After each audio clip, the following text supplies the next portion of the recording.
What's going on, E-World? Crisscrossing wires. And if I ever tell you a mosquito can pull a plow, don't ask me how. Hook him up and tell that mosquito, giddy up. So yeah, that's a 72 volt, 23 amp hour Onyx battery modified to fit inside a small frame stealth bomber B-52. Yeah, I did that.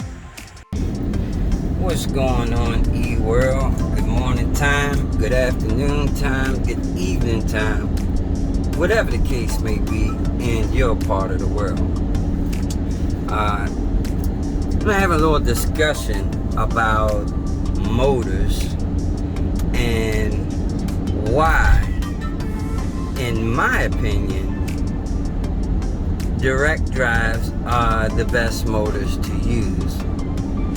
And I'm not saying that direct drives are the best motors, but I'm saying, in my opinion, they are the best motors that I'll use as my choice of motor. And number one reason is because of reliability. Now, as far as I'm concerned, direct drives are far more reliable than mid drives, and that is because there's less moving parts. In mid drives, you have to worry about a drivetrain, and that drivetrain consisting of a whole lot of parts in itself. You have to have, either chain or belt, which both are subject to braking. Sprocket. You could have a floating sprocket where something comes loose or breaks on it, or something in your crank breaks, bearing goes out, break a crank, break a pedal, anything, possibly, and you're dead in the water. Same thing with the rear wheel and the rear motor, the rear cassette, the bearing in your free wheel could go bad. These are things that don't normally go bad, but it's possible. And not only is it possible, they're subject to damage. If you're riding through trails or doing jumps, it's possible that your sprocket could hit a rock or something and bend your sprocket. If your sprocket gets bent, then you're dead in the water. Even your freewheel or your single geared pulley on your rear hub, it's possible you can damage that, or the teeth on it. Stuff happens. Not only that, the mounting hardware, as far as where your mid-drive motor, how it mounts to the frame, that's subject to wear and tear. The mounts could break, a bolt that holds the motor could come loose. There's several things that could happen when you have a mid-drive, which you don't have to worry about when it comes to direct drives. Direct drives, there are far less moving parts, and that makes it a whole lot more reliable. That's just facts, straight facts.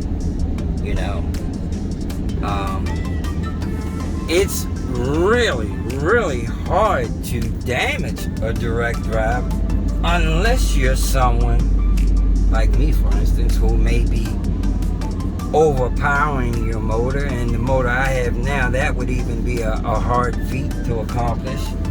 But you can damage a direct drive from overheating,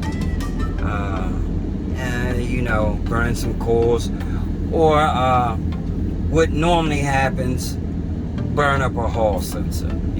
For the most part, those are the first things to go in a direct drive.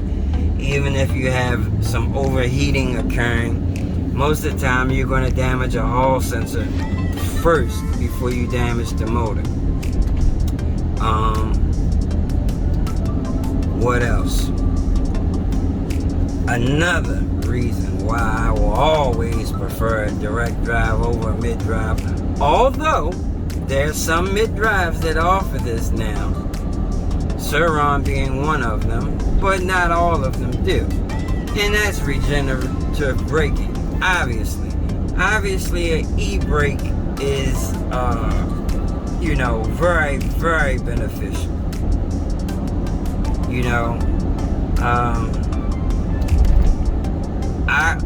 I tell people all the time, my e-brake stops my bike for the most part is about 70% of my braking, for sure. With an e-brake, you need very little mechanical braking. Basically, the mechanical braking are just to stop the bike for a dead stop. But your e-brake will do 70% of that stopping on its own, for sure. Not only that, just not even regenerative braking, but just regen. When you mention regenerative braking, people always, because I guess that's in the word itself, people just assume it's just all about braking. But my bike has regen even when I don't brake. And I have mine set up, when I get off the throttle, every time I get off the throttle, it is automatically regenerating power. Meaning, yes, it does slow my bike down, but that's what I want it to do when I'm not on the throttle. And you can set that to whatever level you want. So it doesn't have to be a strong braking force. It can just be just a little bit. Like I have mine set to 15%. So at 15%, when I get off the throttle, if I'm going fast, I generate sometimes around 600 watts of regen back to my battery if I'm going very fast. If I'm going just, a moderate speed, around about 250 watts. I've checked all of this. And if I'm just barely moving, maybe like from 5 to 10 miles an hour, I'm getting 85 watts of regen. So if you don't think that assists you on, that really helps out a great deal in replenishing your battery. I've rode with people that had the same size battery as me as far as amp hours and everything, and we're riding the same rides around the same speed and everything. And every time we got to our destination, I've always had a whole lot more battery than they had, so it helps out a great deal. It's like having a little solar charger on your bike. You're charging as you ride, and technically you are charging. Every time you coast, you're charging. Now I understand people say, oh, that slows my bike down. Okay, well, if it's slowing you down too much, then adjust the output or the input in the settings. How much what percentage of regen you want. You can dial it in to your liking, but you can set it so it's just barely affecting it, for sure. Anyway, that's pretty, let me see, what other reasons are there why I like direct drive? Another reason is they're far more efficient. You know, they definitely are more efficient. And you can also get a great deal of torque out of direct drives. I hear a lot of people say all the time, well, I like mid drives because you can get more torque. You know, true mid drives are more torqueier sometimes, but that depends on the direct drive you have, and that depends on how much power you're running through your direct drive. If your direct drive is getting ample amount of power, trust me, it would have just as much torque as that mid drive. And depending on the size of your direct drive is how much torque it will have. You know, the bigger the diameter of your direct drive motor, most of them are in the same casing, but you can get direct drives where the motor is actually bigger. And the further your magnets are from your axle, the more torque that motor will have. I have a question. Can I add 3 Hershey Sunday Pies onto that? Or pay for that and then get 3 Hershey Sunday Pies? Yeah, 3 Hershey Sunday Pies.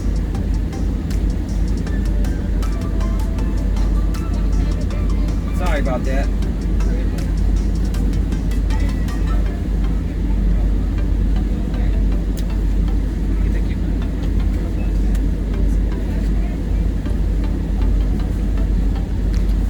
I should have stopped the video. That's it.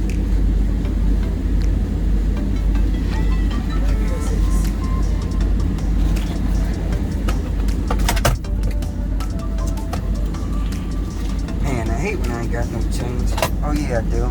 Oops. You're gonna be mad now, but never mind. I think I'm gonna have to take that L on the change.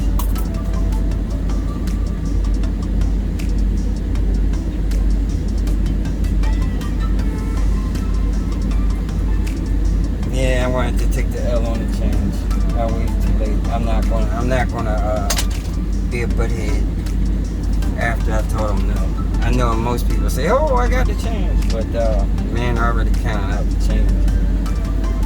You know, I try not to give them people a harder time than what they already got. They're already doing a hard job dealing with the public, which I could never do. That is why I do what I do. I hate dealing with the public. Man, I should have gave him that change because he really having a hard time. Thank you.